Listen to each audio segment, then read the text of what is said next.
সহমতত উপনীত হৈছোঁ। 10টা সিট ইতিমধ্যে চূড়ান্ত হৈছে। আমাৰ দলক ইতিমধ্যে এই 10টা সিট আমি খেলাৰ সিদ্ধান্ত হৈছে।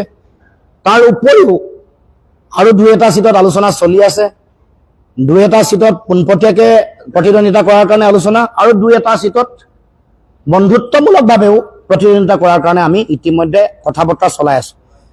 কিন্তু আজি আমি আমাৰ 10টা যি সমষ্টি, এই সমষ্টি আপোনালোকে সকলোৱে জানে যে সমষ্টিসমূহ আপোনালোকক ক'ব খুজিছোঁ, যিকেইটা আপোনালোকে ইতিমধ্যে গম পাইছে।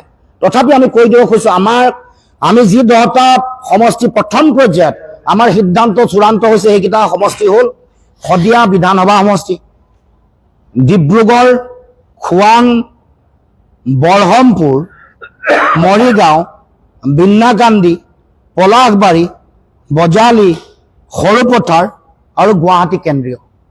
এই 10টা বিধানসভা সমষ্টি। এতিয়া এই 10টা বিধানসভা সমষ্টিত যিসকল প্ৰাৰ্থীয়ে প্ৰতিদ্বন্দ্বিতা আগবঢ়াব, তেখেতসকলৰ নাম মই আপোনালোকৰ আগত ব্যক্ত কৰিব খুজিছোঁ। প্ৰথমে খোৱাং বিধানসভা সমষ্টি দলৰ সভাপতি মই লুৰিণজ্যোতি গগৈ, মই প্ৰতিদ্বন্দ্বিতা কৰিম।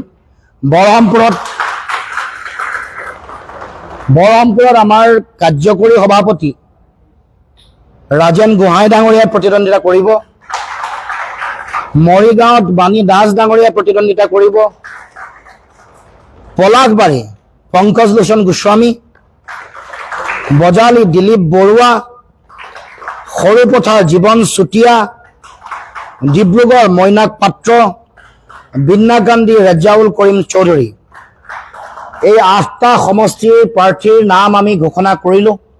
2টা সমষ্টি, এটা শদিয়া আৰু এটা গুৱাহাটী কেন্দ্ৰীয়, এই 2টা আজি আমি ঘোষণা কৰা নাই। এতিয়া শদিয়া সমষ্টি সম্পৰ্কত আমাৰ দলৰ সাধাৰণ সম্পাদক ডাঙৰীয়াই আপোনালোকক ক'ব।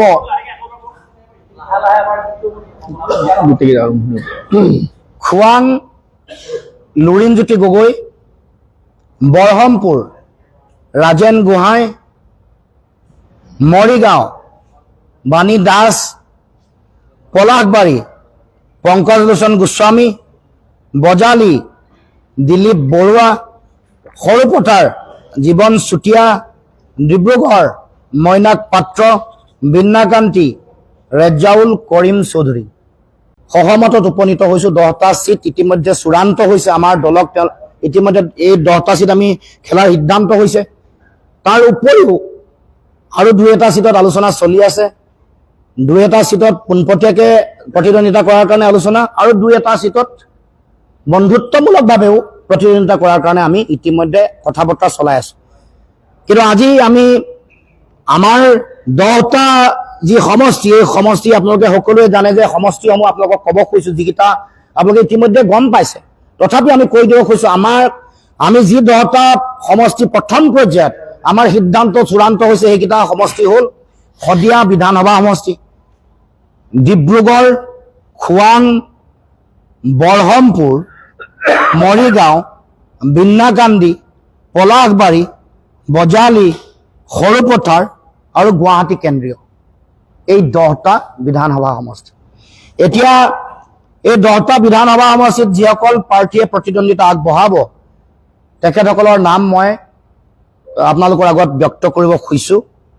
প্ৰথমে খোৱাং বিধানসভা সমষ্টি দলৰ সভাপতি মই লুৰিণজ্যোতি গগৈ, মই প্ৰতিদ্বন্দ্বিতা কৰিম।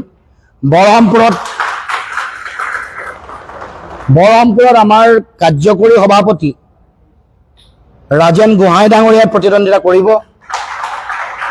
মৰিগাঁৱত বাণী দাস ডাঙৰীয়াই প্ৰতিদ্বন্দ্বিতা কৰিব।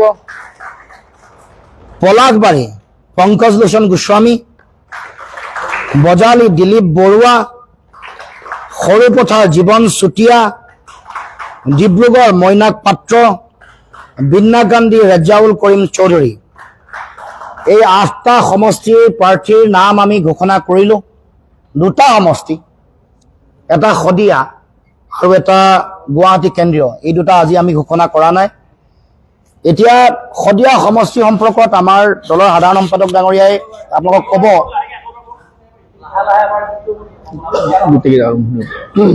খোৱাং লুৰিণজ্যোতি গগৈ, বৰহমপুৰ ৰাজেন গোহাঁই, মৰিগাঁও বাণী দাস, পলাশবাৰী পংকজ লোচন গোস্বামী, বজালী দিলীপ বৰুৱা, সৰুপথাৰ জীৱন চুতীয়া, ডিব্ৰুগড় মইনাক পাত্ৰ, বীণাকান্তি, ৰেজাউল কৰিম চৌধুৰী।